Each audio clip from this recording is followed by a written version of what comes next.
الشیطان الرجیم بسم اللہ الرحمن الرحیم وبہ نستعین وهو خیر المعین وصلی اللہ علی سیدنا محمد وآلہ الطاہرین۔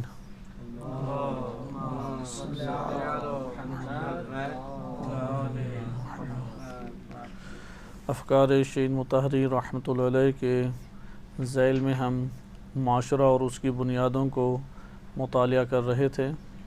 آپ کی خدمت میں ہم جس جگہ پر پہنچے تھے وہ شہید مطہری رحمۃ اللہ علیہ کی اپنی نظر اور ان کا نظریہ مختار جو انہوں نے اختیار کیا نظریہ، اس کی تبیین تھی۔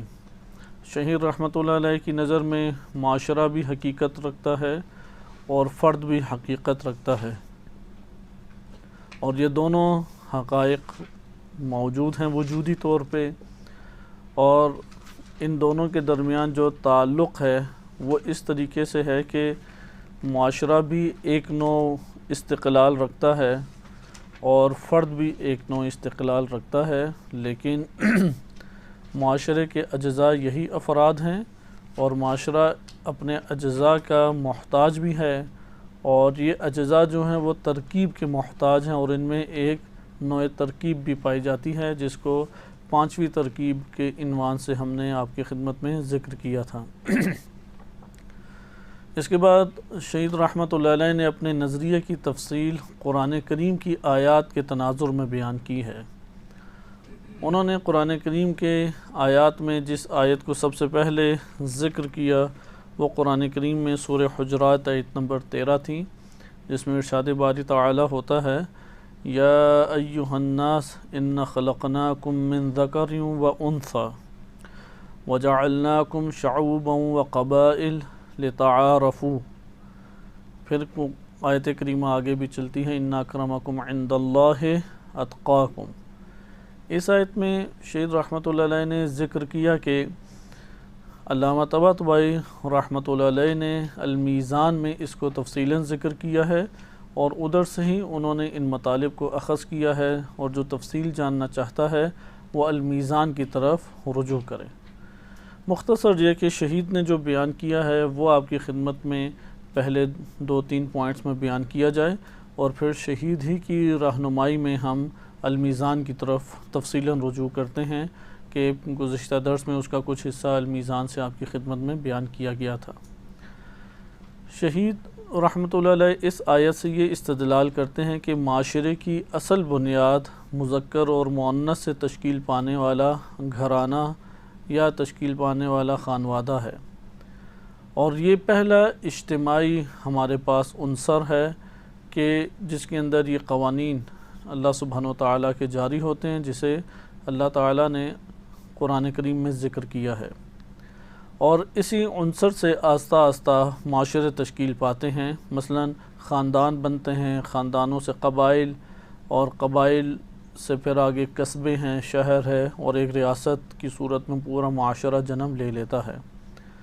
لہٰذا اس آیت کی ہم جو شرح کریں گے، جو تفسیر کریں گے، وہ تفسیر معاشرے کی بنیادوں کو ذکر کرے گی، کیونکہ جب ترکیب پا رہا ہے معاشرہ اور ایک مرکب شے ہے تو ہر مرکب شے چند اجزاء سے مرکب ہوتی ہے، اور یہ کون سے اجزاء ہیں معاشرے کے، یعنی کون سے اجزاء ہیں، تو اس کے ذیل میں ہمارے پاس یہ حقیقت آتی ہے کہ معاشرے کے اجزاء افراد ہیں، لیکن افراد کب ایک معاشرتی تعلق قائم کرتے ہیں اور کب ایک معاشرے کو جنم دیتے ہیں اور کیسے جنم دیتے ہیں، اس میں بھی ہم سابقاً نظریہ پڑھ چکے ہیں کہ شہید رحمۃ اللہ علیہ نے یہ بیان کیا۔ مختلف نظریات ہیں، لیکن وہ جس نظریے کو انہوں نے اختیار کیا وہ یہ ہے کہ مدنی بالطبع ہے، یعنی فطرتاً و خلقتاً انسان کے اندر یہ عناصر شامل ہیں کہ وہ معاشرے کو تشکیل دے۔ وہ بدون معاشرہ نہیں زندہ رہ سکتا، بدون معاشرہ اس کی زندگی بسر نہیں ہو سکتی، وہ محتاج ہے ایک معاشرے کا۔ جیسے ابھی بھی ہم اپنے آپ کو دیکھ لیں، ہم اپنے علاقے ہیں، والدین ہیں، گھرانہ ہے، معاشرہ ہے، مومنین ہیں، یعنی یہ سب مل کے معاشرہ بن جاتا ہے۔ ہم ان گروہوں کے اپنے آپ کو محتاج پاتے ہیں، ان کے بغیر زندگی کا تصور نہیں کرتے، حتیٰ کہ اگر آپ بیرون ملک ہوں یا اپنے ملک میں ہوں، وہاں پر بھی آپ انہی گروہوں میں زندگی بسر کرنے کا تصور کریں گے۔ ان گروہوں سے باہر کسی قسم کا تصور نہیں کرتے، لہٰذا یہ حقیقت ہمارے وجود میں موجود ہے شہید کے مطابق کہ اللہ تعالیٰ نے انسان کے نفس کے اندر ایسے عناصر رکھ دیے ہیں کہ جس سے معاشرہ تشکیل پاتا ہے۔ یہ ذکر کرنے کے بعد انہوں نے اس آیت کریمہ کو بیان کیا، اور اس آیت کریمہ میں ایک ہے اِنَّ خَلَقْنَاكُم مِّن ذَكَرٍ وَأُنثىٰ، کیونکہ خطاب یا ایھا الناس کہہ کے ہے، اور آپ جانتے ہیں کہ الناس میں ایھا الناس میں تمام خلقت بشر آ جاتی ہے، تمام خلقت انسانی آ جاتی ہے، مسلم ہو یا غیر مسلم ہو، سب کے اوپر یہ ضابطہ جاری ہوگا۔ اللہ سبحانہ و تعالیٰ نے انسانوں کو خلق کس سے کیا؟ من ذکر و انثیٰ۔ بعض نے یہاں پہ ذکر سے مراد آدم علیہ السلام اور انثیٰ سے مراد جناب حوا لی ہیں۔ یہ بھی بعید نہیں ہے، ہو سکتا ہے قرآن کی آیات میں سورہ نساء آیت نمبر 1 میں بھی اس کا تذکرہ موجود ہے، لیکن مذکر اور مؤنث سے مراد آدم یا حوا لیں، یا آپ اپنے دور میں ہی ایک جن سے مخالف کا آپس میں نکاح کے ذریعے سے تعلق کا قیام لیں، ہر دو مراد لیے جا سکتے ہیں۔ اس کے بعد شعوب اور قبائل ہے۔ شعوب اور قبائل میں واضح طور پہ فرق کیا گیا ہے۔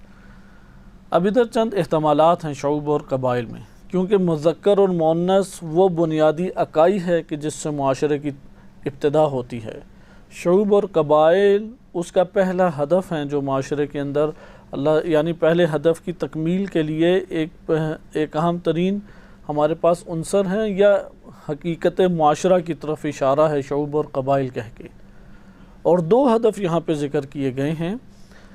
شعوب اور قبائل پہ غور کریں، چند احتمالات ہیں۔ پہلا احتمال یہ ہے کہ یہ مترادف ہے، یہ دونوں مترادف ہیں، کوئی ان میں اختلاف نہیں ہے، اور واو اس صورت میں واو تفسیریہ ہو جائے گی، شعوب کی تفسیر قبائل کے ذریعے سے۔ دوسرا احتمال ہے کہ نہیں، یہ آپس میں متباین ہیں۔ اگر متباین ہیں یعنی ایک دونوں آپس میں ٹکراتے ہیں اور لفظ الگ ہیں تو معنی بھی الگ ہے، جیسا کہ یہ ضابطہ اور قاعدہ آپ اصول فقہ میں بھی پڑھتے ہیں کہ تعدد دال جو ہے تعدد مدلول پر دلالت کرتا ہے، یعنی الفاظ اگر متعدد ہیں تو معنی بھی اس کے متعدد ہونے چاہیے قاعدتاً و اصولاً۔ یہاں پر اکثر نے یہی ضابطہ اختیار کیا ہے، شعوب اور قبائل میں فرق کیا ہے۔ شعوب اور قبائل میں ایک فرق یہ ہے کہ شعب کہتے ہیں انشعاب سے پھوٹنا، شعبن کہتے ہیں پھوٹنے کو، جیسا کہ اصل سے فر پھوٹتی ہے، زمین سے چشمہ پھوٹتا ہے اور پھر چشمہ کئی نالے بنا دیتا ہے، تو یہ جو کئی نالے بنے ہوئے ہیں یہ کیا کہلائیں گے؟ شعوب۔ اور اس صورت میں وہ اصل کیا کہلائے گی؟ قبیلہ۔ جیسے عدنان ایک شخصیت ہیں، ان سے قریش اور غیر قریش یہ دو نکلے، پھر قریش کی آگے ذیلی شاخیں ہیں، غیر قریش کی ذیلی شاخیں ہیں، تو یہ شعوب کہلائیں گے۔ عدنان جو ہے مثلا وہ قبیلہ، یا قریش اسی طرح لے لیں، قریش وہ ایک قبیلہ ہے، اس کی ذیلی شاخیں ہیں کئی، مثال کے طور پہ بنی ہاشم ہیں، ان میں سے ممکن ہے کہ بنی خویلد ہوں، انہی میں سے ممکن ہے کہ بنی مثلا تیم ہوں، یا وغیرہ وغیرہ، مختلف قبائل اس طرح سے شعوب نکلتے ہیں۔ تو بس پہلا ہمارے پاس معنی یہ آیا تباین کی صورت میں کہ شعب ہوتے ہیں فرعیات، اور قبیلہ وہ بنیادی اصل ہے جہاں سے یہ سارے نکل رہے ہیں۔ یہ پہلا معنی تھا اس کے ذیل میں۔ دوسرا معنی اس کا برعکس ہے کہ شعب اصل ہے، قبائل فرعیات ہیں۔ مثلا جس طرح ہوتا ہے نا، ایک دریا بہہ رہا ہے، پھر دریا سے کئی نہریں نکال لی جاتی ہیں، قبائل ان نہروں کو کہتے ہیں۔ یعنی پہلے کا بالکل برعکس معنی یہ زیادہ رائج ہے ہمارے ہاں، کہ شعوب کہہ کے وہ مراد لیتے ہیں بڑے بڑے قبیلے، اور قبائل کہہ کے ایک شعب کے نیچے ذیلی کئی قبیلے، ذیلی کئی شاخیں، اس کو مراد لیتے ہیں، یعنی دوسرے کا برعکس ہے۔ ایک تیسرا معنی بھی مفسرین کے کتابوں میں اور ان کی سطور میں پایا جاتا ہے، اور تیسرا معنی ہماری گفتگو کے قریب تر بھی ہے، اگرچہ یہ سارے معنی ہی ہماری گفتگو کے اندر ایک ہی حیثیت رکھتے ہیں، لیکن تیسرے معنی میں کچھ وضاحت موجود ہے، اور وہ یہ ہیں کہ شعوب وہ ہوتے ہیں کہ جن کے اندر آباء و اجداد کے اعتبار سے کوئی تعلق نہ ہو لیکن اجتماعی تعلق ہو۔ مثلا ابھی پاکستان آپ لے لیں تو ہم کہیں گے شعب پاکستانی، عربی زبان میں کہیں گے الشعب الپاکستانی، یعنی پاکستانی قوم۔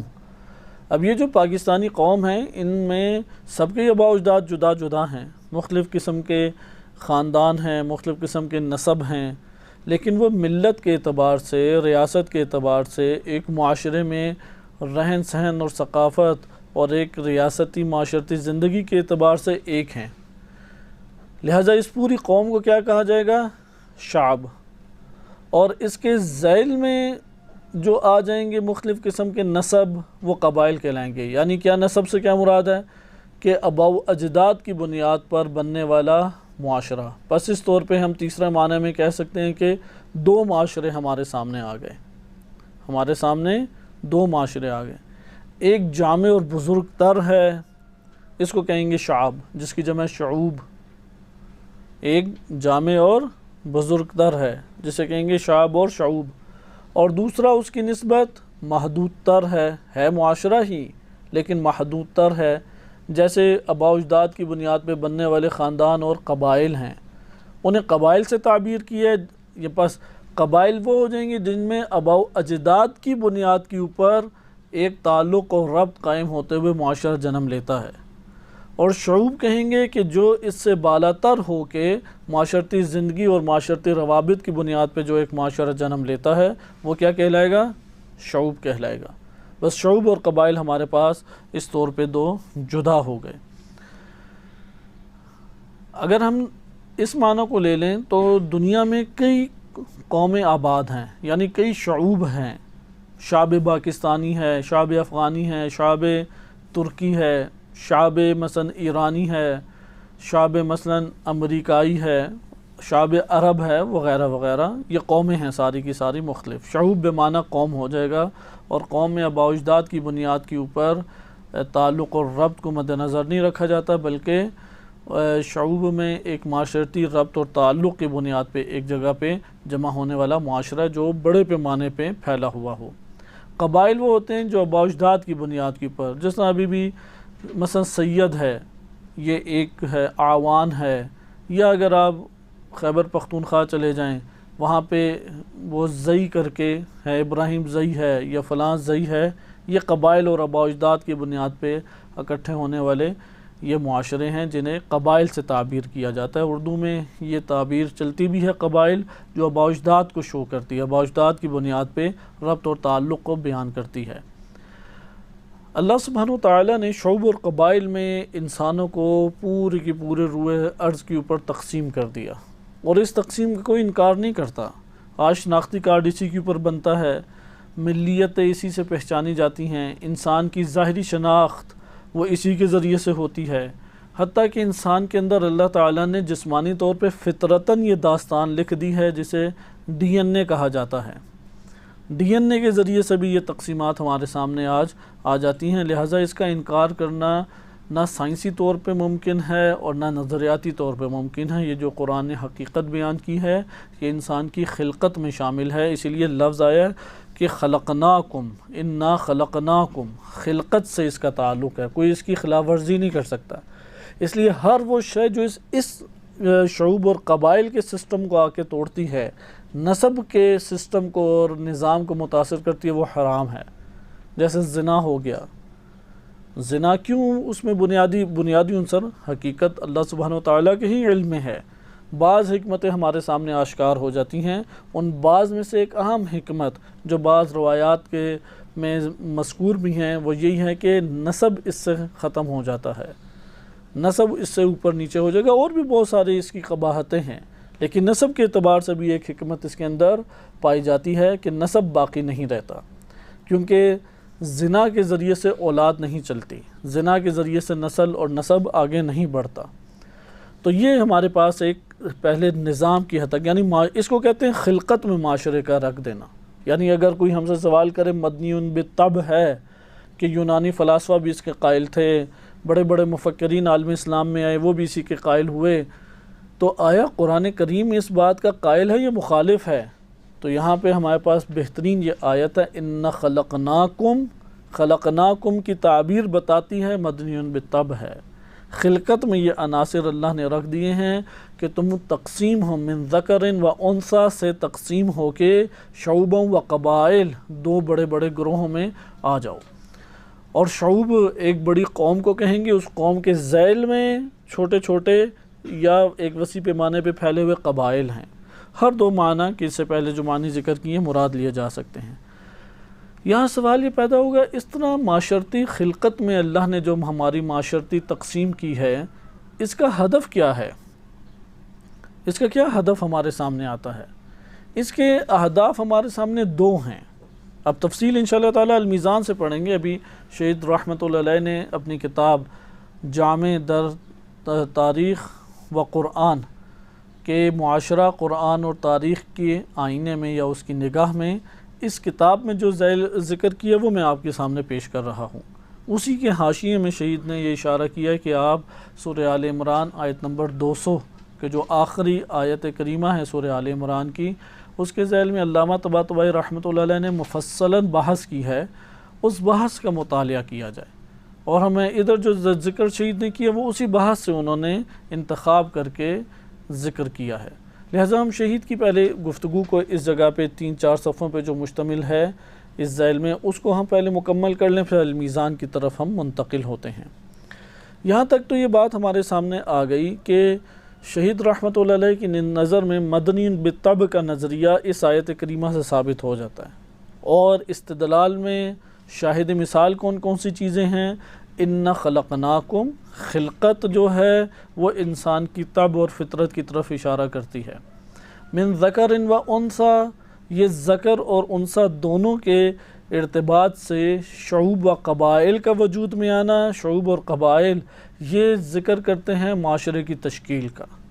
پس خلقت میں شعوب اور قبائل میں تقسیم ہونا اللہ نے رکھ دیا ہے۔ سوال یہاں پہ پیدا ہوگا، اس کی وجہ کیا ہے؟ اس کا سبب کیا ہے؟ مقصود کیا تھا؟ کیونکہ یہ فقہی احکام کی مانند خالی نہیں ہے کہ اس میں ہمارے لیے تمام کے تمام اسباب ذکر نہیں کیے گئے۔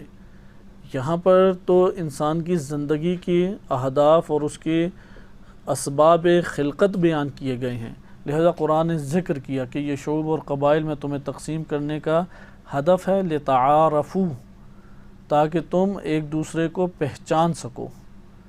ایک دوسرے کی پہچان میں معاشرتی زندگی استوار ہے۔ اگر یہ پہچان کھو دی جائے تو انسانی معاشرہ تشکیل نہیں پائے گا۔ البتہ اس طرف توجہ رہے کہ لتعارفوا، یہ جو ہدف ہمارے سامنے ہے، یہ ہدف کس طرح سے سامنے آتا ہے؟ یہ لازمے کے طور پہ سامنے آتا ہے۔ مثلا آگ اور حرارت میں، حرارت کیا ہے؟ ایک لازمہ ہے۔ تعارفو بھی لازمہ ہے۔ تعارفو کوئی اساسی عناصر کے اندر کوئی کسی عنصر کا نام نہیں ہے۔ پہچان یا معرفت کوئی ایسے عنصر کا نام نہیں ہے۔ عنصر حقیقی تو مذکر اور مؤنث ہے۔ اس کے بعد عنصر حقیقی جو ہیں شعوب اور قبائل ہیں، یعنی جو معاشرے کے نام سے ہمارے سامنے آ جاتے ہیں۔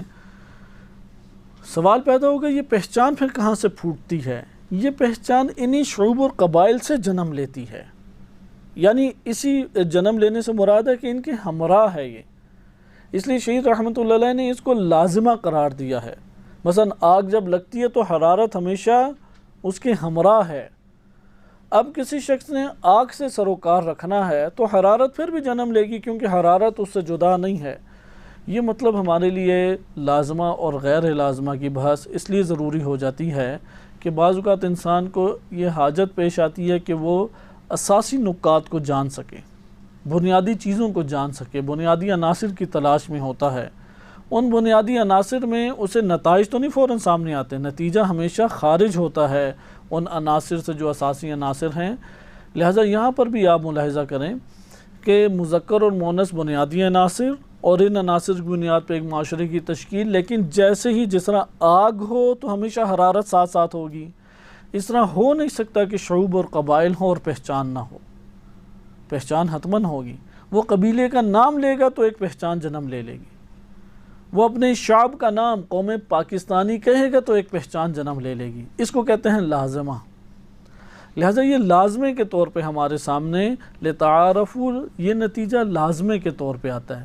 نتیجہ عموماً لازمہ ہوتا ہے، عموماً جس طرح آپ منطق میں بھی قیاس کی بحث پڑھتے ہیں، صغرا اور کبریٰ یہ بنیادی عناصر ہیں، دلیل منطقی کے بنیادی عناصر کبریٰ صغرا اور اس کے اندر وارد ہونے والا مواد ہے۔ نتیجہ اضطراری صورت میں حاصل ہو جاتا ہے، وہ نتیجہ اس کا جز نہیں ہے بلکہ اس کا لازمہ ہے۔ یا اسی طریقے سے آپ میتھمیٹکس میں اعداد و شمار کرتے ہیں، پلس مائنس کرتے ہیں، بڑی رقم اوپر رکھی، چھوٹی رقم نیچے رکھی، اب جو رزلٹ نکلتا ہے یہ لازمہ ہے، یہ ان اعداد و شمار کا حصہ نہیں ہے بنیادی طور پہ۔ ہاں یہ ضرور ہے کہ اجمالاً و ابہاماً وہ اس کے اندر پایا جاتا ہے، یہ معرفت جو ہے ابہاماً موجود تھی، لیکن نتیجہ جدا طور پہ منظم طور پہ آپ کے سامنے آ جائے، یہ لازمہ ہے، یعنی حرارت کی مانند آگ کی نسبت سے۔ اس لیے جیسے ہی شعوب اور قبائل جنم لیں گے، ایک نوع پہچان جنم لے لے گی، چار ناچار ایک نوع پہچان جنم لے لے گی۔ اسی پہچان کی وجہ سے آج ہم بہت ساری چیزوں کو پہچانتے بھی ہیں۔ اس کو اگر لازمہ ذاتی کراتے ہیں، لازمے، ہاں ابھی لازمے کی ہم اس میں نہیں جاتے جو ہمارے پاس منطقی طور پہ تقسیم ہیں کہ لازمہ عموماً لازمہ ہوتا تو خارج ہے، لازمے ذاتی سے مراد ہے کہ اس ذات سے نکلنے والا، لازمہ ذات سے خارج ہوتا ہے، لیکن بین ہے یا غیر بین ہے، پھر اگر بین ہے تو عام ہے یا اخص ہے، اس سے ہم کنارہ کش ہوتے ہیں کیونکہ ان دقتوں میں جانے کا خاص نتیجہ نہیں ہے۔ لازمہ البتہ وہ ہوتا ہے کہ جو جدا نہ ہو ذات سے، اسے لازمہ کہتے ہیں۔ ہر وہ شے جو ذات سے کے ہمراہ ہو لیکن اس کی ذاتیات میں شامل بھی نہ ہو، صحیح ہے؟ ہر وہ شے، مثلا جیسے ہمارا وجود ہے، اب رنگ وغیرہ ہے، وہ رنگ ہم سے جدا عقلاً ہو سکتا ہے لیکن ذات کا حصہ نہیں ہے ہمارے، صحیح ہے؟ ذات انسان ہے، اب اس کے لوازمات ہیں بہت سارے۔ اسی طریقے سے شعب اور قبائل ہیں، اس کے کچھ لوازمات میں سے اہم ترین لازمہ یہی پہچان ہے۔ اس پہچان سے معاشرے جنم لیتے ہیں، تشکیل پاتے ہیں، اسی معاشرے سے خاندان بنتے ہیں، اسی لتعارفوا کے معرفت کے ذریعے سے، ایک دوسرے کی پہچان کے ذریعے سے خاندان بنتے ہیں، کام کاج طریقہ زندگی شروع ہوتا ہے۔ اگر بالکل پہچان نہ ہوتی، مثلا ادھر جیسے 50 کبوتر رکھ دیے جائیں، اب مثلا ایک کبوتر ہے، کوئی آپ کا وہ چھوٹا سا سمجھیں کہ ہیرا آپ کے پاس تھا، کھا گیا، اب آپ کو کیسے پتہ لگے گا کس کبوتر نے کھایا؟ لیکن پہچان ہو تو پتہ لگ جائے گا۔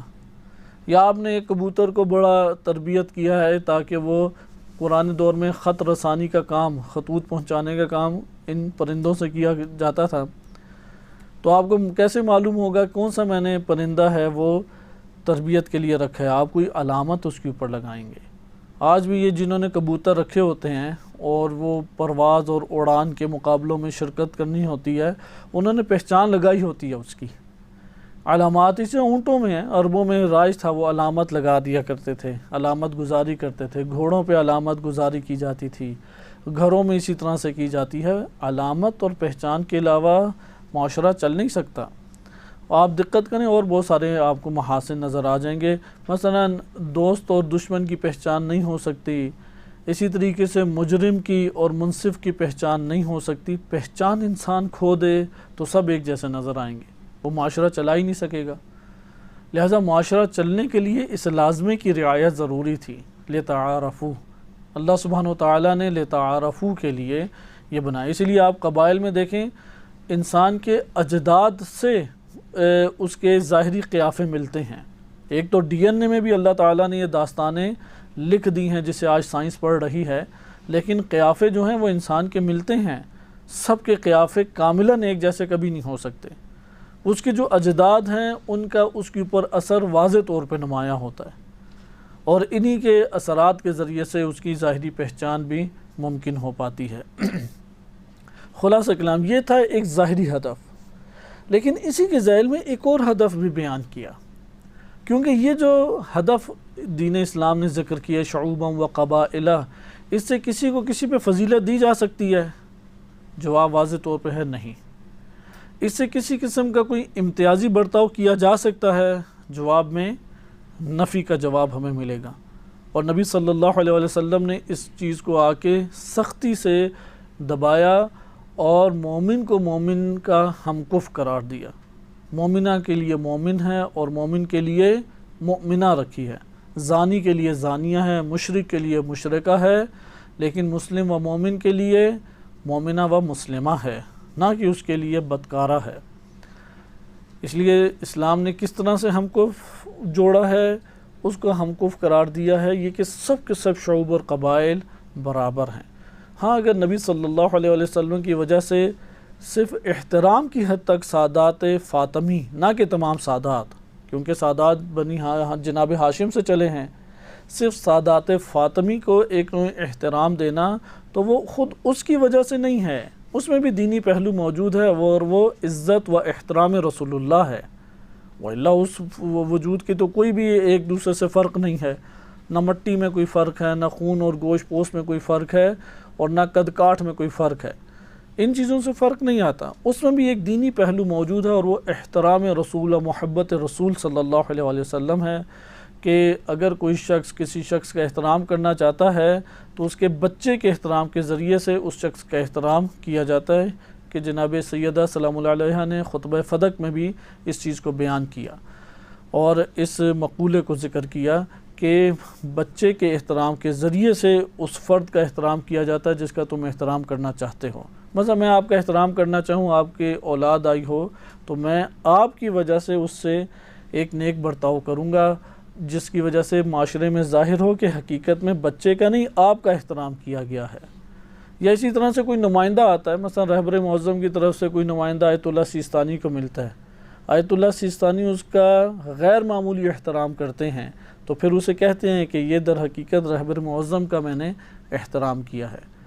تو یہ پہلو جدا ہے، اس لیے کہیں یہ مغالطہ یا شبہ ذہن میں پیدا نہ ہو کہ سادات کے احترام کی پر شیعہ سنی کتب میں بعض روایات موجود ہیں، اگرچہ اس موضوع کی اکثر بیشتر روایات ضعیف السند ہیں، لیکن ایک دوسرے سے ملائیں اور علماء کی سیرت کو دیکھیں تو اس کا جبران ہوتا ہے، اور یہ احترام کی حد تک ہے، فقط فضیلت دینے کی حد تک نہیں ہے۔ مثلا اگر ایک جگہ پہ سید غیر سید جمع ہیں، غیر سید علم کے اعتبار سے، تقوی کے اعتبار سے، عدالت کے اعتبار سے سید سے آگے ہے، تو غیر سید کو جماعت میں کھڑا کریں گے، اس سید کے پیچھے نماز نہیں ہوگی جو عادل نہیں ہے، لہذا جو سید عادل نہ ہو اس کے پیچھے نماز جماعت باطل ہے۔ تو اس سے ہمیں یہ پتہ لگ جاتا ہے دین اسلام نے شعوب اور قبائل میں کوئی امتیاز اور فضیلت نہیں دی، سید کو فضیلت نہیں دی، سید کو نبی صلی اللہ علیہ وسلم کی وجہ سے ایک نوع احترام دیا۔ مثلا کیسا نوع احترام کہ اسے دیکھو گالی، خاندانی گالی نہ دینا، کیونکہ نبی صلی اللہ علیہ وسلم کے اوپر اس کا اختتام ہوتا ہے، یا اس کے ساتھ ایسی بے حرمتی نہ کرو کہ جس سے اس کے آباء و اجداد کے اوپر زد آئے، کیونکہ نبی صلی اللہ علیہ وسلم سے نسب اس کا ختم ہوتا ہے۔ یہ والی جو پہلو ہے یہ عالم اسلام میں آج بھی موجود ہے، شیعہ سنی دونوں کتب میں یہ روایات موجود ہیں، اہل سنت کتب میں ہماری کتب سے زیادہ آئی ہیں، اور اہل سنت ہی میں یہ والے کچھ ضابطے موجود تھے نکاح کے اعتبار سے، شیعہ دنیا میں ضابطے موجود نہیں تھے۔ اہل سنت میں اس طرح کی چیزیں موجود ہیں کہ اگر سید زادی ہے تو سید سے ہی اس کا پہلے کیا جائے رشتہ اور نکاح، اگرچہ حرام نہیں وہ قرار دیتے لیکن فوقیت اس چیز کو دیتے ہیں، جبکہ مکتب تشیع میں اس طرح کی کوئی روایت ہمارے پاس موجود نہیں ہے، بلکہ اس کے برخلاف عمل معصومین علیہم السلام ثابت ہے، جیسا کہ نبی صلی اللہ علیہ وسلم نے ایک قرشی ہاشمی یعنی ہاشمی سید کا نکاح جو ہے وہ ایک غیر قرشی سے کر دیا یا غلام سے کر دیا، یا اسی طریقے سے جویبر کا واقعہ آپ نے سنا ہے، ایک سیاہ فام غلام تھا لیکن امام باقر علیہ السلام نے اس کے اسلام کی ضمانت دی، حسن اسلامہ، بڑا بہترین وہ مسلمان تھا۔ تو انصار کے قبیلے کی جو انصار کا سردار تھا، سردار کی بیٹی سے نبی صلی اللہ علیہ وسلم نے یہ شادی کرائی تاکہ یہ بات معلوم ہو جائے کہ قبائل ایک کا نسب ہی نہیں ہے پیچھے، سیاہ فام غلام تھا اس کا نسب ہی پیچھے نہیں معلوم، پتہ ہی نہیں ہے کہ کس خاندان سے کس سرزمین سے ہے، آباء و اجداد کون ہیں، ماں باپ کون ہیں، بہن بھائی کون ہیں، کچھ بھی پتہ نہیں ہے۔ اور ایک ہے کہ جس کا نسب جو آدم علیہ السلام تک پہنچتا ہے، پورا نسب محفوظ ہے، معاشرے کے اندر انتہائی امیر کبیر ہے، سردار کی بیٹی ہے، حضرت صلی اللہ علیہ وسلم نے اس سیاہ فام کی شادی جو ہے وہ اس سردار کی بیٹی سے کر دی۔ اگر ہم عام اور آسان تعبیرات آج اپنے معاشرے میں اس کو بیان کرنا چاہیں تو کہہ سکتے ہیں کہ جو جھاڑو دینے والے افراد ہیں، جمعدار کو کی شادی جو ہے وہ سب سے معزز ترین بندے، مثلا پاکستان کے کسی MNA کی بیٹی سے کر دیا، وزیر اعظم کی بیٹی سے شادی کرا دی نبی صلی اللہ علیہ وسلم نے۔ اس کی حیثیت وہ سیاہ فام تھا، یہ تو پھر جمعدار کماتا کھاتا ہے، اس کی پھر کچھ وقت ہوتی ہے کیونکہ تنخواہ لیتا ہے، کام کاج کرتا ہے۔ جوابر تو اتنے کام کا بھی نہیں تھا، لیکن وہ جوابر کا اسلام اور پھر اس کی شہادت کی تمنا اور پھر شہید ہو جانا، اس نے ائمہ علیہ السلام کی نگاہ میں اپنا ایک مقام پیدا کر لیا۔ تو خلاصہ کلام کہ یہ ہمیں بات آ کے بیان کرتی ہے کہ اصل وقت جو ہے وہ شعوب اور قبائل کی اس طور پہ نہیں ہے کہ امتیاز اور فضیلت دینے لگ جائیں۔ فضیلتوں کا ادھر تذکرہ کوئی نہیں ہے، امتیازی سلوک کا تذکرہ کوئی نہیں ہے۔ اگر سید کا ایک نوع احترام کرنے کا ہمیں تذکرہ روایات میں ملتا ہے، وہ بھی نبی صلی اللہ علیہ وسلم کی طرف سے، اور وہ بھی دینی جنبہ ہے، نہ کہ اس کے اپنے وجود اور اپنی شخصیت اس قابلیت کو رکھتی ہے، بلکہ نسب میں احترام رسول کو مد نظر رکھتے ہوئے اس نے یہ عمل انجام دیا جس میں احترام ہے، اور احترام اور فضیلت میں واضح فرق کرنا ضروری ہے۔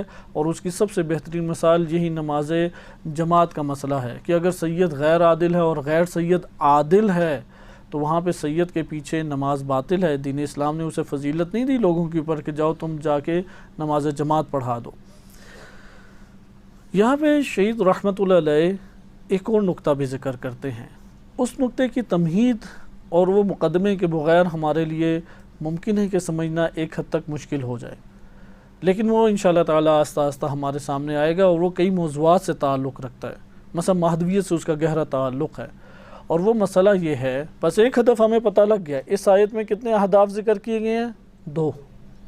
ایک ہدف ہم جان لیا، اور اس ہدف کا نام ہے ظاہری ہدف۔ معاشرے اللہ نے کیوں تشکیل دیے ہیں؟ لتعارفوا، ایک دوسرے سے پہچانو۔ یہ جو پہچان ہے کہاں سے جنم لیتی ہے؟ شعوب اور قبائل سے جنم لیتی ہے۔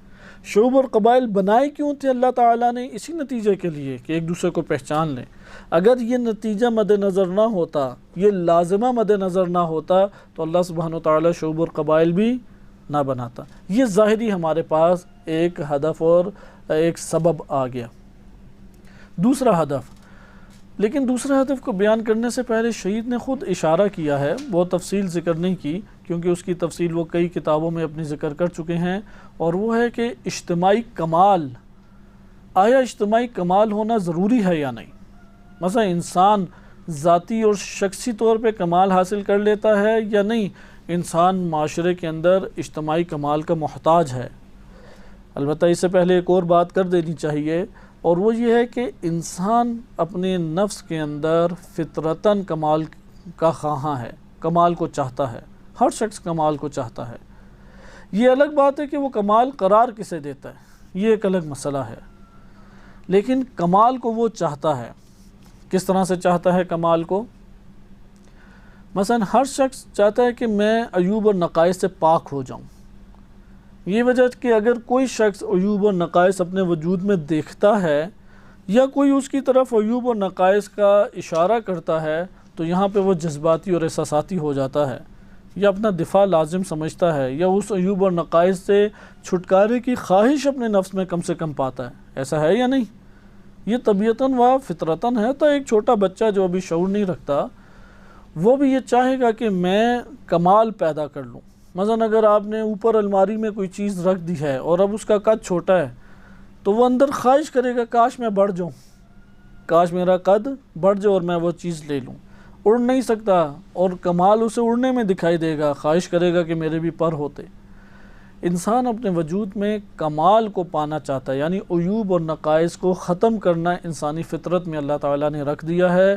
یہ عنصر جو ہے انسان کی سوچ اور بچار سے ایکٹیو نہیں ہوتا، اس کے اندر خواہشات اور تمناؤں کی صورت میں انسان کے اندر یہ وجود رکھتا ہے، اور یہی تمنائیں ہیں اور یہی خواہشات ہیں کہ جو در حقیقت اسے کمال کی طرف لے کے جانے کا ایک سبب بنتی ہیں، اور انسان کو عیوب اور نقائص سے باہر نکالنے کا سبب بنتی ہیں۔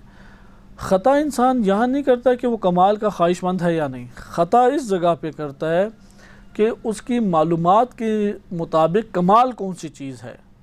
ممکن ہے کہ کوئی کمال سمجھے کہ میں سب سے بڑا فلم ایکٹریس بن جاؤں، ممکن ہے کوئی یہ کمال سمجھے کہ میں سب سے بڑے ہوٹل میں سب سے بہترین جگہ کے اوپر چند راتیں گزاروں، ممکن ہے کوئی کمال یہ سمجھے کہ میری شہرت پوری دنیا میں سب سے زیادہ ہو، یا میرے پاس مال و دولت بے تحاشا ہو، یا مجھ کو حکمرانی یا پوری ایک ریاست کے اوپر مجھ کو امارت یا حکمرانی لیڈرشپ مل جائے۔ مختلف چیزیں ہیں کہ جو انسان اپنی زندگی میں کمال قرار دیتا ہے، حتیٰ کہ آپس میں لڑائی جھگڑا ہوتا ہے تو کمال یہ قرار دیتا ہے کہ اگلے کو شکست دے دوں، میں اگلے نے تانا دیا تو کمال یہ ہے کہ میں اگلے کو تانا دے دوں، یا کمال یہ ہے کہ اگلا کام کرتا رہے میں بیکار میں مفت خوری کرتا رہوں۔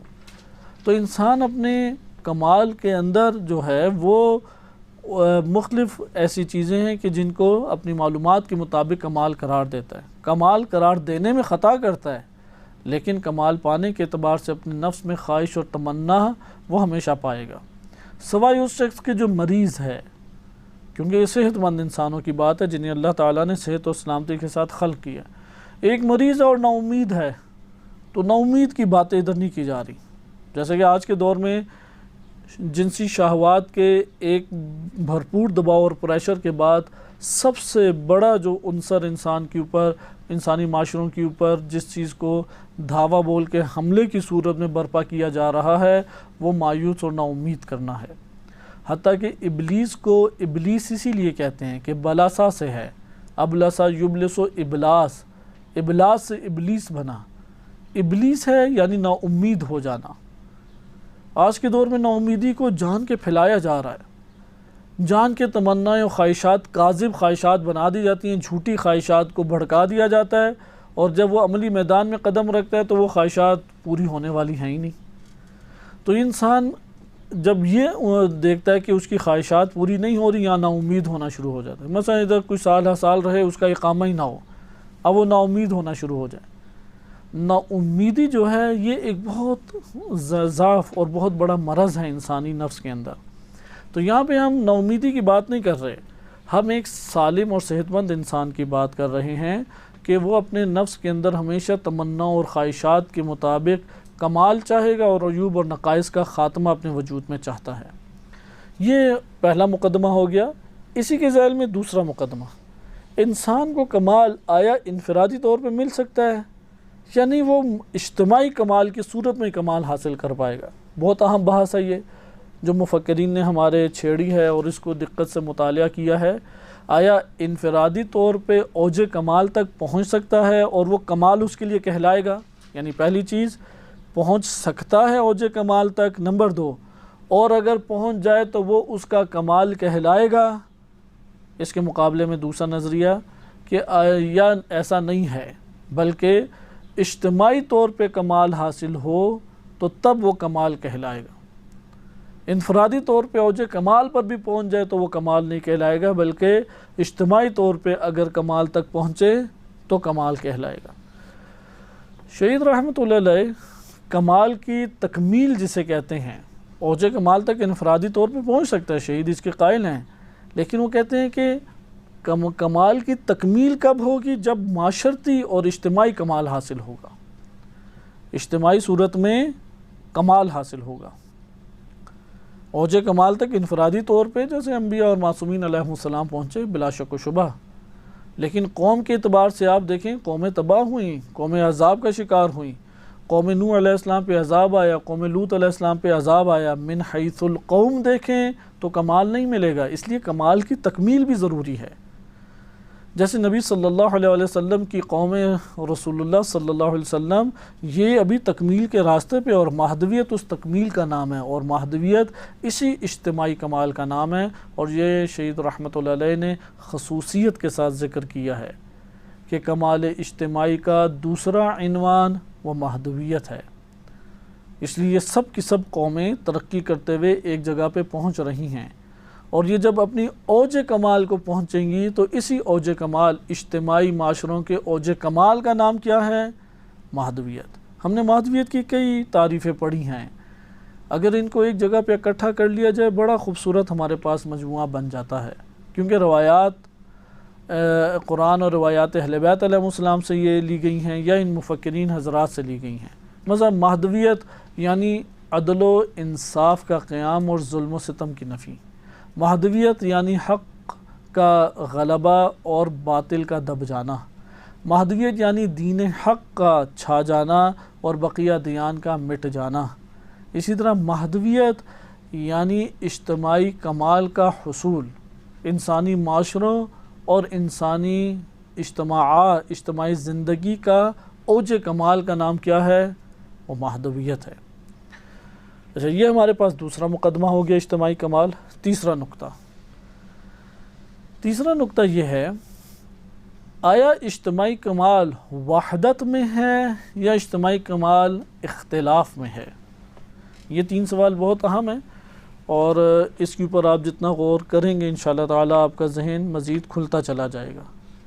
پہلا ہم نے یہ دیکھا کہ فطرتاً کمال کی جستجو موجود ہے، تمنا اور خواہشات کے اوپر غور کرے تو انسان کو یہ حقائق نظر آنا شروع ہو جاتے ہیں۔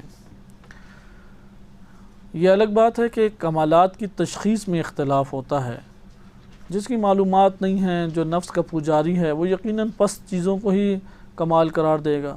مال ہے، ریاست طلبی ہے، فسق و فجور ہے، مجرم پن ہے یا مجرمانہ حرکات اور سکنات ہیں، بعض لوگ اس کو کمال سمجھتے ہیں، یہ ان کے نفس کی پستیاں ہیں۔ لیکن ابھی ہم اس موضوع کی طرف نہیں جا رہے، صرف یہ ہم نے پڑھا پہلے مقدمے میں کہ جستجو کمال انسان فطرت میں اپنے لیے ہوئے ہے۔ نمبر 2 چیز، انسان کے کمال کی تکمیل کم سے کم، یہ اگرچہ اختلاف ہے کہ انفرادی طور پہ کمال بدون اجتماع حاصل ہو سکتا ہے یا نہیں، لیکن اس کے اوپر اتفاق ہمیں نظر آتا ہے اکثر اپنے اسلامی مفکرین میں کہ انسانی کمال کی تکمیل تب ہوتی ہے جب معاشرے کمال تک پہنچ جائیں، یعنی معاشروں کا کمال تک فائز ہونا انسان کے حقیقت میں تکمیل ہے، جسے مہدویت سے بھی تعبیر کرتے ہیں۔ نمبر 3، اجتماعی جو کمال ہے آیا وحدت میں ہے یا اختلاف میں ہے؟ آیا وحدت میں ہے یا اختلاف میں ہے؟ یہ بھی اہم نقطہ ہے، اس کا اصل میں تعلق ہے، یہ وہ نقطہ تھا جو شہید نے ذکر کیا اور اس کو تھوڑا سا پھیلایا بھی، کیونکہ آیت کریمہ میں یہ تیسرا نقطہ ذکر کیا ہے، پہلے 2 نکات آشکار نہیں ہیں، تیسرا نقطہ ہے، کیونکہ یہاں سے بعض نے یہ استفادہ کیا آیت کریمہ سے کہ قرآن کریم کے مطابق کمال اختلاف میں ہے، کیونکہ اللہ نے خلقت میں اختلاف رکھ دی، شعوبا و قبائل لتعارفوا، خلق انا خلقناکم من ذکر و انثی، کیوں اللہ تعالیٰ نے ذکر و انثی رکھا ہے؟ وجعلناکم شعوبا و قبائل، اور ہم نے تم کو قبائل اور شعوب میں بنایا، شعوب اور قبائل میں بنایا۔ اس کی وجہ اختلاف ہے، شعوب یعنی شعب کی جمع ہے، ایک شعب نہیں بنایا، شعوب بنائے ہیں، ایک قبیلہ نہیں بنائے، قبائل اللہ تعالیٰ نے بنائے ہیں، اور یہ قبائل اور شعوب خلقت میں ہیں، تو بس خلقت میں اختلاف ہوا یا وحدت ہوئی؟ اختلاف ہوا۔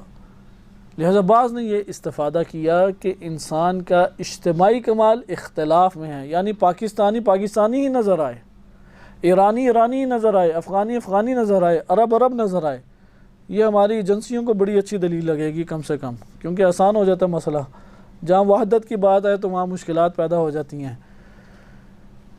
مہدویت آیا اس نظریے سے سازگار ہے یا سازگار نہیں ہے؟ حقیقت دیکھیں تو اس نظریے سے مہدویت کا نظریہ سازگار نہیں ہے، اس لیے اس وقت عالم اسلام میں مہدویت ہی ایک مسئلہ ممالک کے لیے بنا ہوا ہے۔ بعض ممالک ہیں انہوں نے اپنا ہدف ہی مہدویت قرار دیا ہے، جیسا کہ انقلاب اسلامی، ہم ایران نہیں کہتے، قوم ایران یا ملک ایران کا نام نہیں لیتے، کیونکہ ان میں سارے طبقات ایک جیسے نہیں ہیں، حتیٰ کہ حکومت کو بھی ہم پورا کا پورا یہ عنوان نہیں دیتے، لیکن رہبر معظم کے ساتھ جو منسلک مخصوص ادارے ہیں انہوں نے اپنا ہدف مہدویت کو قرار دیا، اس لیے وہ کوشش کرتے ہیں کہ جہاں جہاں پہ یہ اختلافی پہلو پائے جاتے ہیں وہ کم سے کم رنگ نظر آئیں، اور اگر کہیں اختلافی پہلو نظر بھی آتا ہے وہ بدون حکمت نہ ہو۔ لیکن وہ ممالک جنہوں نے اصلاً مہدویت کو اپنا ہدف قرار ہی نہیں دیا، وہ آئے روز اس مہدویت کے مقابلے میں ایک کاوش کوشش کرنے کے لیے آمادہ رہتے ہیں، کیونکہ ان کی نظر میں مہدویت ان کی ملک کی سالمیت کے لیے خطرہ ہے، مہدویت ان کی حکومت کے لیے خطرہ ہے، مہدویت ان کے لیے مسائل جنم دینے والا ایک نظریہ ہے۔ مثلا ان چند دہائیوں میں جو اہل سنت میں جتنے خروج ہوئے ہیں، جتنی لشکرکشی ہوئی ہے، اس کی بنیاد اہل سنت میں نظریہ مہدویت ہے۔ داعش اپنے طور پہ مہدویت کو برپا کرنے نکلے، طالبان اپنے طور پہ مہدویت کو برپا کرنے نکلے، ابھی وہ اسی کوششوں میں ہیں اور مہدویت کے اوپر تبصرے اور اس کی کوششیں اپنے طور پہ کرتے ہیں۔ مکتب تشیع کی طرف آ جائیں تو مکتب تشیع میں مثلا سپاہ ہے یا قوت مقاومت تشیع ہے، اس کا ہدف مہدویت ہے، اس کا ہدف کوئی ایک ملک نہیں ہے۔ اس لیے انہوں نے جو ایک قوت مقاومت رکھی ہے اسے ایران نہیں کہا، لبنان نہیں کہا، عراق نہیں کہا، قوت مقاومت تشیع، دفاع حرم اہل بیت علیہم السلام، جہاں پہ وحدت نظر آئے ہدف کے اندر، ایسے عناوین کو جنم دے۔ جیسے شہید ایران نہیں کہا، شہید پاکستان، شہید عراق نہیں، شہید ہے یہ اہل بیت علیہم السلام کی راہ میں ایک شہید ہے۔ بس ایک نظریہ یہ موجود ہے کہ خلقت میں دیکھو تمہارے لیے اختلاف رکھ دیا تو اختلافی رنگ اپنے اندر تم آشکار رکھو، واضح رکھو، کیونکہ اس سے تمہاری پہچان ہے، اس سے تمہاری معاشرتی اور اجتماعی اور ریاستی زندگی ہے۔ ایک یہ نظریہ ہے۔ اس کے مقابلے میں دوسرا نظریہ وہ جامع تر ہے۔ اس دوسرے نظریے کے مطابق بلا شک و شبہ انسان اس پہچان کو رکھے، پاکستانی، ایرانی، افغانی، لبنانی، عرب، عجم، قرشی، ہاشمی یا اسی طرح بنو امیہ، بنو عباس، یہ تقسیمات اپنے طور پہ قائم دائم رہیں، کوئی عیب اور حرج نہیں ہے، لیکن اسے ظاہر قرار دے، اس کی بنیاد پہ کسی کو کوئی فوقیت اور اہمیت حاصل نہیں ہے۔ ایرانی کو پاکستانی، پاکستان کو ایرانی، عرب کو عجم، عجم کو عرب، کسی پہ کوئی فضیلت اور کسی قسم کا کوئی امتیاز حاصل نہیں ہے۔ اس طرف ایک اور نقطہ مہم ہے، اس کا یہ مطلب بھی نہیں ہے کہ کوئی دوسری قوم ایک قوم کے اثاثوں کی پر آ کے حملہ کر کے قابض ہو جائے، کہ یار تمہارے لیے بھی یہ چشمہ ہے، میرے لیے بھی چشمہ ہے، برابر ہے۔ یہ چھت جو زمین پہ بنی ہوئی ہے، اگرچہ یہ گھر کی چھت تم نے بنائی ہے، لیکن ہم دونوں کے لیے برابر ہے۔ تو دین اسلام اس بات کو سختی سے دباتا ہے اور اسے ظلم قرار دیتا ہے کہ جو چیز جس کی ملکیت ہے وہ اسی قوم قبیلے کی ملکیت شمار ہوگی، اور ملکیت کے قوانین وہاں پہ لاگو ہوں گے، کسی کی ذاتی ملکیت نہیں بنے گی، پھر بھی وہ رہے گی اللہ تعالیٰ کی ملکیت ہی۔ لہٰذا جو کسی کی ملکیت ہے ادھر ملکیت کے قوانین جاری ہوں گے، لیکن امتیاز اس طرح سے حاصل نہیں ہے۔ قانون آ کے ایک امتیاز دے رہا ہے، ذاتی کوئی امتیاز، ذاتی کوئی فضیلت حاصل کسی قوم کو نہیں ہے۔ مثلا عراق ہے، ادھر دجلہ اور فرات بہتے ہیں، امریکہ آ کے قابض ہو جائے، وہ کہے کہ یار اللہ کی زمین کے اوپر دو دریا بہہ رہے ہیں، تم بھی استفادہ کرو، ہم بھی استفادہ کرتے، کیا مسئلہ ہے اس میں؟ ہمارے ملکوں میں تیل نہیں نکلتا، تمہارے نکلتا ہے، ایک پائپ لائن تم بچھا دو، ایک ہم بچھا دیتے ہیں۔ یہاں پہ دین اسلام آ کے ملکیت کے عنوان سے ایک بحث کو چھیڑتا ہے، اور اس ملکیت میں پھر قانون آ کے تشخیص دیتا ہے کہ کس کے لیے وہاں پہ ترجیح اور اولویت حاصل ہے۔ لہٰذا دین اسلام میں اس حوالے سے باقاعدہ نظام موجود ہے۔ یہاں پہ امریکی عراقی کو کوئی فضیلت حاصل نہیں ہے، کوئی امتیاز دین اسلام کی نظر میں حاصل نہیں ہے، لیکن جس قوم کی جو ملکیت ہیں اساسے، وہ اس قوم کے حقوق شمار ہوں گے۔ لہٰذا ملکیت اور حقوق اور قانون کے باب سے جو ہمارے پاس چیزیں آتی ہیں وہ ایک الگ بحث ہے، اس بحث کو اس کے ساتھ خلط نہ کر جائیں۔ یہاں پہ ہمارے پاس یہ حقیقت آئی کہ یہ والے عناوین اپنی جگہ رہے، لیکن یہ فوقیت کا سبب نہیں بن سکتے۔ مثلا پاکستان ہے، ادھر پٹھان کو پنجابی، پنجابی کو پٹھان، یا سندھی اور بلوچی، کسی کو ایک دوسرے پہ کوئی فوقیت حاصل نہیں ہے۔ اگر کہیں پہ یہ نظام آ جائے وہ ظالمانہ اور ایک فرعونی نظام ہے، یہ نسل انسانی کو برباد اور تباہ کرے گا، جہاں پہ لتعارفو کی حد سے آگے بڑھ کے اس کے ساتھ معاملہ کرنا شروع کر دیں۔ لیکن یہاں سے ایک اور استدلال شہید نے کیا کہ آیت آگے چلتی ہے اور کہتے ہیں ان اکرمکم عند اللہ اتقاکم، لتعارفو کی حد تک جہاں اختلاف ہے وہاں یکسانیت ہے، لیکن ایک اور مقام میں فضیلت کا تذکرہ ہے، ایک اور مقام پہ امتیاز کا تذکرہ ہے۔ اگر امتیاز اور فضیلت کی بات آ جائے، کالے کو گورے پہ کوئی فضیلت نہیں ہے، عرب کو عجم پہ کوئی فضیلت نہیں ہے، ایک خاندان کو دوسرے خاندان پہ کوئی فضیلت حاصل نہیں ہے، سب آدم علیہ السلام کی اولاد سے ہیں، فضیلت میں سب برابر ہیں۔ وَلَقَدْ كَرَّمْنَا بَنِي آدم، ہم نے بنی آدم کی تکریم کی ہے، سب برابر ہیں۔ لیکن جب تقوی الہی کی بات آئی تو وہاں پہ اللہ نے امتیاز اور فضیلت کو رکھ دیا کہ جو تم میں سب سے متقی ہے وہ تم میں سب سے افضل ہے، اور جو افضل ہے اسے فضیلت والا سلوک کیا جائے گا۔ لہذا اسی آیت کو اِنَّ أَكْرَمَكُمْ عِنْدَ اللَّهِ أَتْقَاكُمْ، اس کو اب آپ آیت کو جوڑ دیں چند آیات سے کہ ہم نے تمہارے لیے آئمہ قرار دیے۔ کیوں آئمہ قرار دیے؟ وہ نماز کو قائم کرتے ہیں، زکوٰۃ دیتے ہیں، اور لنا عابدین، اور ہمارے لیے عبادت گزار ہیں۔ اطیعوا اللہ اطیعوا الرسول اولی الامر منکم، رسول اور اولی الامر کی اطاعت واجب کر دی، وہ مطاع ہیں مطیع ہیں، ہم نے اطاعت کرنی ہے، وہ ان کی اطاعت کی جائے گی۔ دونوں برابر نہیں ہیں اس بات سے، اس باب سے دونوں برابر نہیں ہیں۔ انما ولیکم اللہ ورسولہ والذین آمنوا، یہاں پہ ولایت اللہ نے دے دی۔ تو یہ جو امتیاز ہے یہ مہدویت کی طرف لے کے جاتا ہے، یہ حقیقت میں کمال کی طرف لے کے جاتا ہے، یہ حقیقت میں وحدت کی طرف لے کے جاتا ہے۔ اس لیے وحدت میں اجتماعی کمال موجود ہے۔ اس مقدمے کو انشاءاللہ تعالی ہم آگے پھیلائیں گے، اور اس سے ہمیں یہ پتہ لگا کہ اس آیت میں دو ہدف ہیں۔ ایک ہدف ظاہری معاشرتی زندگی کی آباد کاری کے لیے، وہ بھی ہونا چاہیے، یہ افغانی، پاکستانی، عرب، عجم، فلاں قبیلے کا ہے، فلاں نسب سے ہے، یہ ہونا ضروری ہے، لیکن یہ فضیلت اور امتیاز کا حقدار نہیں ہے، کوئی فضیلت اور امتیاز نہیں ہے، یہ لائل تعارفو کے لیے۔ لیکن ایک فضیلت اور امتیاز بھی دیا ہے، انما اکرمکم عند اللہ اتقاکم، اطیعوا اللہ واطیعوا الرسول اولی الامر منکم وجعلناہم ائمۃ یہدون بامرنا، ہم نے انہیں ائمہ بنایا کہ ہمارے امر کے ذریعے سے ہدایت کریں۔ لہذا یہ جو آیات ہیں یہ بتاتی ہیں کہ ایک طبقہ ہے جسے فضیلت دی ہے، بقیہ اس کے ماتحت ہیں، اور یہاں پہ وحدت ہے، وحدت ہدف ہے، وحدت انسانیت، وحدت اجتماع ہے، معاشرہ ہے، یہ وحدت کمال کی طرف لے کے جانے والا ہے۔ اس لیے اختلاف میں کمال اللہ تعالیٰ نے نہیں رکھا۔ انشاءاللہ بقیہ مطالب ہم اگلے درس میں ملاحظہ کریں گے۔ صلی اللہ علیہ سیدنا محمد وآلہ الطاہرین۔